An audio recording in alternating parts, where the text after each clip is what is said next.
Yra toks geras posakis, kad kai jūs Dievo prašote pagalbos ar kažkokios situacijos paaiškinimo, išaiškinimo, tai juk Dievas pats neateina pas jūs ir nesuteikia tos pagalbos.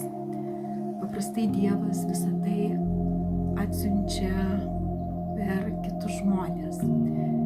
Ir mums tik reikia pastebėti tas dovanas, kurias mes gauname per žmonės.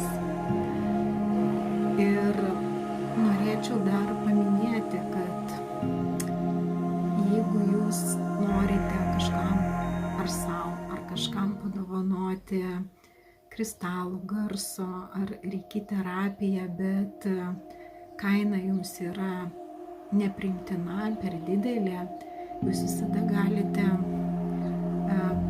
parašyti man laišką, aprašyti tą situaciją, ką jūs norite padovanoti ir kokia jums